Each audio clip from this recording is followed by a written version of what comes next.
E aí, pessoal, tudo bem? Hoje nós vamos falar sobre a nossa missão de vida. Gente, esse é um assunto muito sério, né?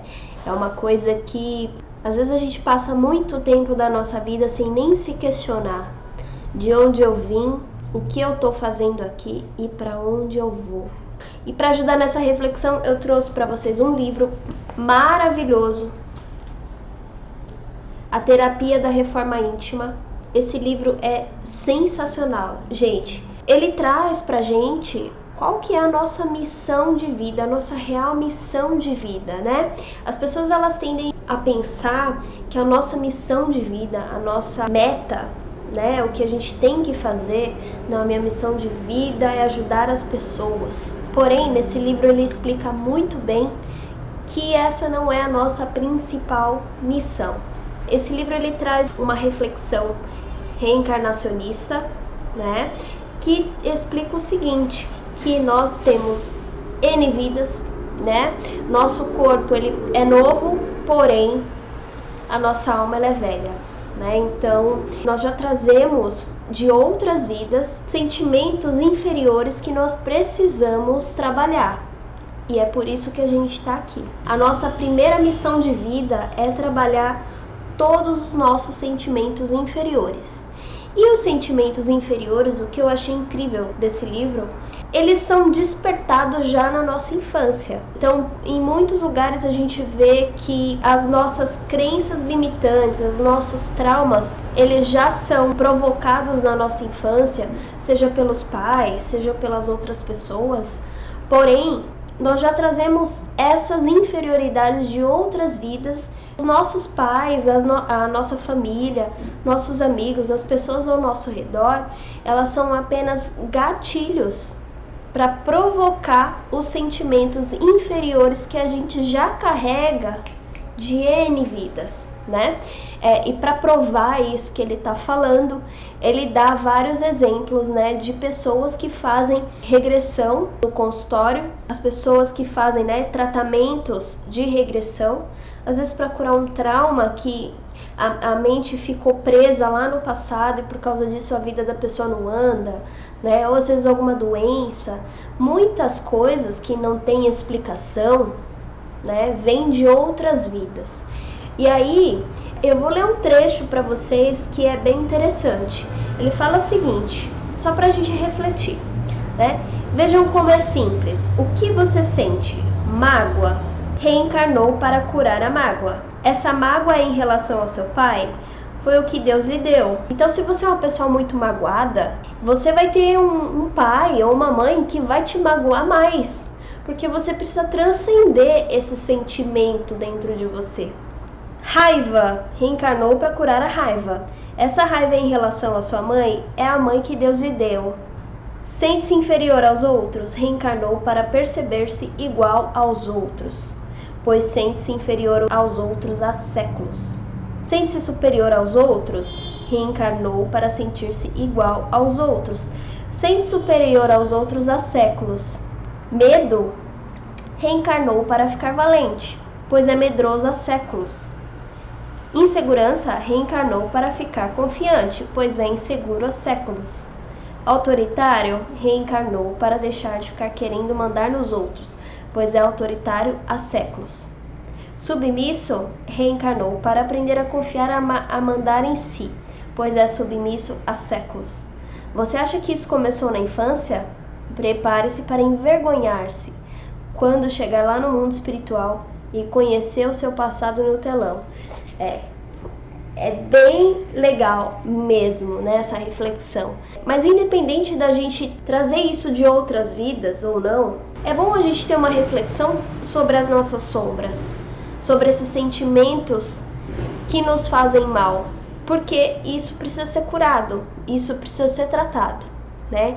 Então, todos os problemas da nossa vida, nessa dimensão que a gente vive, são gatilhos que acontecem para provocar na gente sentimentos que nós já temos dentro de nós. Então, por exemplo, se você é muito estressado no trânsito, não aconteceu nada e você xinga, sente raiva, sente ódio, não é a pessoa que te fechou no trânsito que te causou ódio. O ódio, ele existe dentro de você, e a pessoa que te fechou no trânsito, ela foi somente um gatilho para que você sentisse esse ódio, para você conseguir trabalhar, né? É toda aquela questão das nossas sombras, né? A gente tem sentimentos que, se são reprimidos e a gente não trabalha, acontece isso. Outra coisa que eu achei incrível, gente, nesse livro, é que eu tinha uma dúvida muito grande, que era o seguinte: se eu tenho livre-arbítrio, por que eu tenho um destino? Por que eu combino lá no plano espiritual? Como é que vai ser a minha vida aqui? Não faz sentido. Se tudo já é combinado, se tudo já está escrito, não faz sentido eu ter livre-arbítrio. Então eu não tenho livre-arbítrio, né? E essa era uma dúvida que eu tinha na minha cabeça, que eu não tinha encontrado resposta e eu encontrei nesse livro. Então, qual que é a diferença, né? Existe todo um plano para a gente evoluir, que a gente já planeja antes de vir aqui. Olha, você vai ter que nascer em tal família para você poder crescer, evoluir nisso, nisso e nisso. Você vai ter tantos filhos para te ajudar nisso, nisso, nisso. Né? Então, já tá tudo escrito, né? Porém, quando a gente chega aqui, a gente consegue mudar o nosso destino. E aí é onde entra o livre-arbítrio. Então, se você chegou aqui e você, teve uma expansão de consciência e você aprendeu aquilo que você tinha que aprender, por exemplo, uma doença que você teria que ter daqui 20 anos, você já vai conseguir se curar disso antes que isso aconteça no seu corpo físico. Então foi aí que eu consegui entender essa diferença entre livre-arbítrio e o nosso destino. Sensacional, gente. A nossa segunda missão de vida, porque a primeira é trabalharmos as nossas inferioridades. A segunda missão de vida, são 3 principais, tá? É você se reconciliar com seus inimigos. Então, se você tem pessoas na sua família ou no seu trabalho que você não gosta, que você não se dá bem, né? Essa é a segunda parte. Principais inimigos, eles nascem entre família, pai ou filho ou irmão.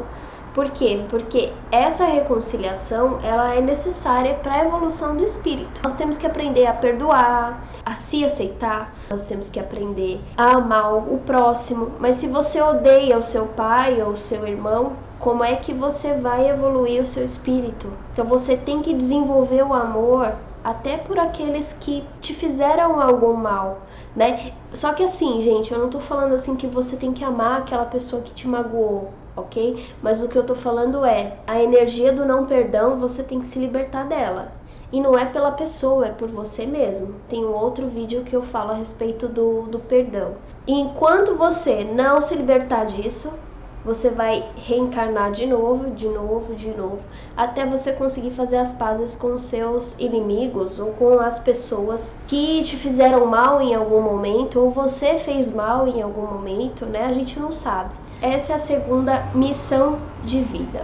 E a terceira missão de vida, sim, é ajudar os outros, né? Toda vez que a gente ajuda os outros, ajuda as pessoas, a gente se sente bem.